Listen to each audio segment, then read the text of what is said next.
குளித்தலை காவல் நிலையத்தில் திடீர் ஆய்வு மேற்கொண்ட மாவட்ட எஸ்பி ஜோஸ் தங்கையா.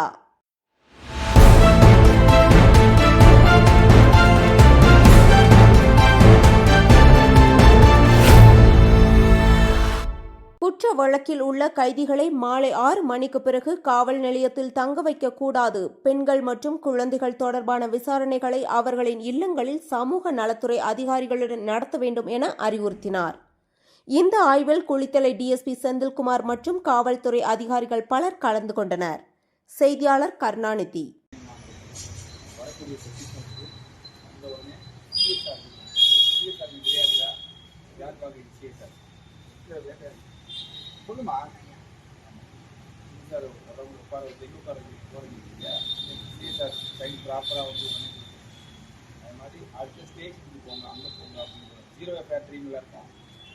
சரிங்களா? வேறு லிமிட்டாக இருந்தாலும் நம்ம எஃப்ஐஆர் உடனே ட்ரான்ஸ்ஃபர் பண்ணலாம்.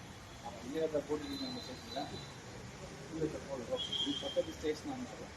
நமக்கு ஒரு கம்ப்ளைண்ட் வந்து அந்த கம்ப்ளைண்ட்டோட எஃப்ஐஆர் ரிஜிஸ்டர் பண்ணணும். எஃப்ஐஆர் ரிஜிஸ்டர் சேவ் பண்ணாத நான் காவல் பார்த்திங்கன்னா அட்லீஸ்ட் சிஎஸ் அவங்களோட கொடுத்து விசாரிச்சுட்டு பொதுமக்கள் அலையக்கூடாது. ரெண்டாவது வர்றவங்க இன்க்ரீஸ் காடியில் இருப்பாங்க. இது வந்து ரெகுலராக முஸ்லீம்ஸாக இருக்கும். தெரிஞ்ச இன்ஸ்ட்ரக்ஷன் தான். இது வந்து ஃபாலோ பண்ணணும். வரவங்க வந்து ப்ராப்பராக செக் பண்ணணும். நைட் டைம் வந்து ஒரு 10 மணிக்கு மேலே ஒரு drunk and driving case check பண்ணுறீங்க அப்படின்னா ஒருத்தர் குடிபோதையில் இருக்கிறாருன்னா அவரை சேஃப்டி கொண்டு வரணும். அப்படியே இருக்கிறாரு. சரியா? நீங்கள் உடம்பு முடியாமல் இருக்காது. அவரை ஃபஸ்ட்டு என்ன பண்ணணும்? ஃபஸ்ட்டே ஜிஹெச்க்கு செக் பண்ணிவிட்டு ஹெல்த் கண்டிஷன் என்னென்னு பார்த்துட்டு அவங்களுடைய ஃபேமிலி மெம்பர்ஸ் இருப்பாங்களா அவங்களுக்கு ஒரு அட்மெண்ட் பண்ணணும். ஸோ சிக்யூரிட்டி எப்படி ஹேண்டில் பண்ணணும், ரங்கன் இருக்கிறவங்க எப்படி ஹேண்டில் பண்ணணும் தெளிவாக தெரியும். அவங்களால ஒரு பிரச்சனை சேர்த்துக்கோ காவல்துறை தலைமை வைக்கிறோம். ரெண்டாவது, எங்கேயாவது யாரையாவது அப்யூஸ் பண்ணிட்டோம், யாரையாவது நம்ம அசால்ட் பண்ணுறோம், ப்ராப்பராக ஹேண்டில் பண்ணணும். எஸ்ஐஸ்க்கு யாராவது விஷயத்தை ஹேண்டில் பண்ண தெரியலை அப்படின்னா இன்ஸ்பெக்டர் டிஎஸ்கிட்ட ரிப்போர்ட் ஆகிடுச்சுன்னா அவங்களோட நாலேஜ் எக்ஸ்பீரியன்ஸ் கரெக்டாக ஹேண்டில் பண்ணணும். எல்லா விஷயத்தையும் எல்லாராலையும் கரெக்டாக ஹேண்டில் பண்ண தெரியாது. அப்படிங்கிறது இன்ஸ்ட்ரக்ஷன் யார்ட்ட வாங்கிக்கணும்?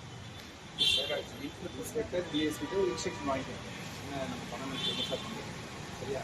அதே மாதிரி விமன் சில்ட்ரன் 2 பேரும் எப்படி ஹேண்டில் பண்ணணும் அப்படின்னு தெரியும். விமனுக்கு சம்மந்தம் இருக்கலாமா?